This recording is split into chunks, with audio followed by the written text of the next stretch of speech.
बिस्मिल्लाहिर्रहमानिर्रहीम। अस्सलामु अलैकुम वरहमतुल्लाहि वबरकातुहू। आज का उन्वान बहुत ही सेंसिटिव, डेंजर, आप क्या कह सकते हैं इसको, लेकिन ठीक है, ज़रूरी है। वह है मिसाली बहू।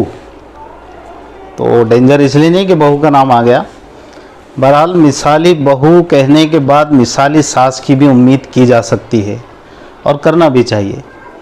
लेकिन बुनियादी तौर पर हमारे पास जो सास और बहू के झगड़े होते हैं, कबल इसके कि हम मिसाली बहू को समझें या मिसाली बहू के क्या औसाफ हैं और किन उसूलों की बुनियाद पर सास में और बहू में एक अच्छा रिश्ता कायम हो और क्लैशेस ख़त्म हो, हम बात को आगे बढ़ाने से पहले इस बात को समझने की कोशिश करते हैं कि सास और बहू के दरमियान इख्तिलाफात होते क्यों हैं, ये झगड़ा क्यों होता है, ये रिश्ता क्यों ख़राब होता है।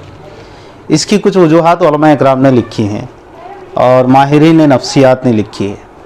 पहली वजह यह है कि जिसको कहते हैं कि रोल तब्दील हो रहे होते हैं।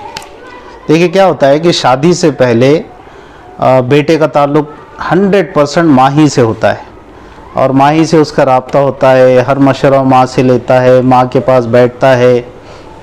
तो ये मतलब नहीं कि शादी के बाद ना बैठे वो, लेकिन होता यह है कि उसकी लाइफ में औरत की सूरत में माँ ही होती है, माँ के रूप में औरत होती है।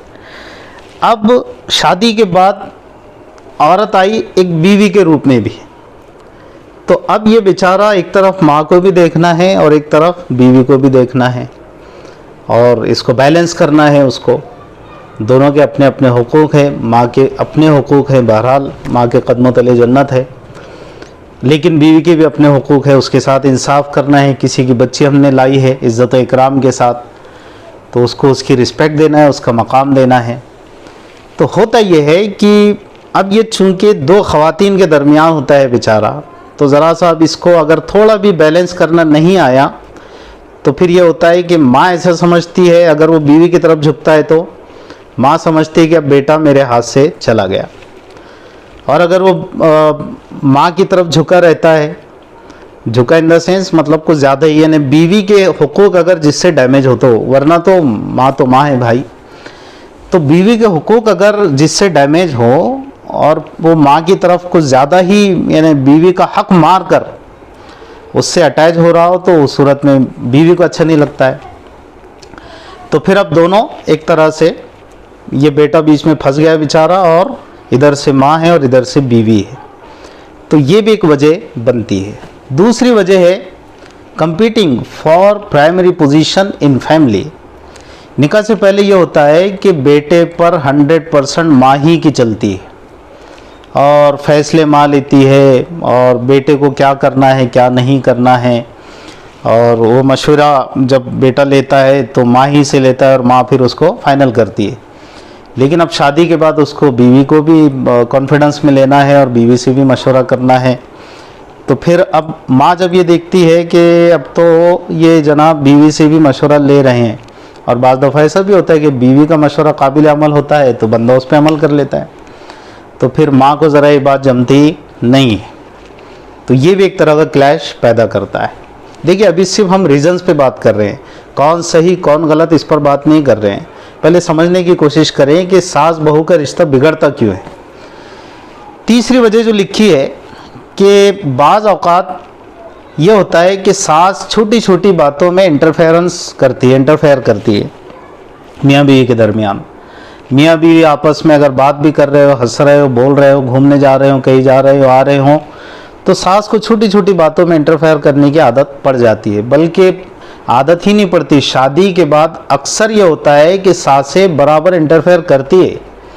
शादी से पहले अगर बेटा 2 बजे रात को भी आ रहा था ना, तो इतनी फिक्र नहीं होती है, होती तो सही है बहैसियत माँ, लेकिन शादी के बाद अब ये होता है कि बीवी के साथ अगर वो ज़्यादा ही अटैचमेंट रख रहा हो, घुल रहा हो, मिल रहा हो, घूमने जा रहा हो, घुमाने लेकर जा रहा हो, तो छोटी छोटी बातों में सास आकर के इंटरफेयर करती है, जिसकी वजह से बहू के और सास के क्लैशेस शुरू हो जाते हैं, झगड़े शुरू हो जाते हैं। क्यों?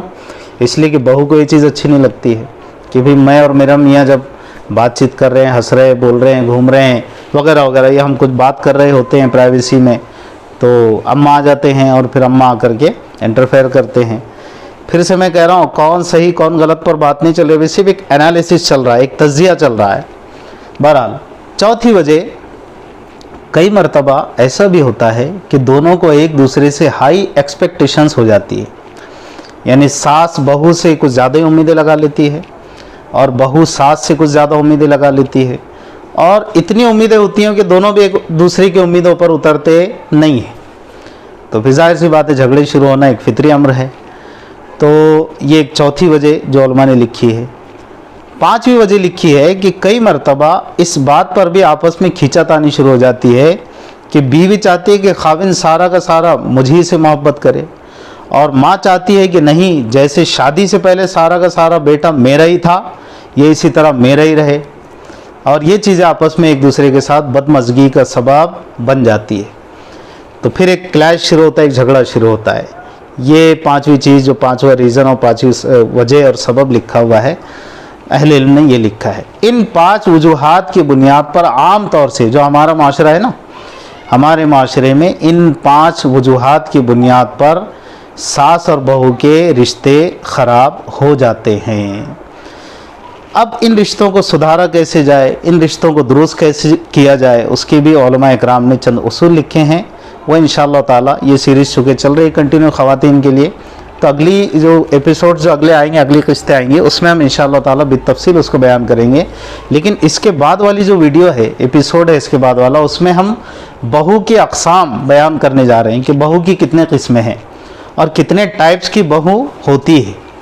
चुनांचे ज़रूर हमारे साथ बने रहें ताकि हमारी समाजी ज़िंदगी दुरुस्त हो और हमारे घर का माहौल खुशगवार बने, और अल्लाह रब्बुल इज़्ज़त हम सबको किताब व सुन्नत के मुताबिक अमल करने की तौफ़ीक़ अता फ़रमाए। अस्सलामु अलैकुम व रहमतुल्लाहि व बरकातुहू।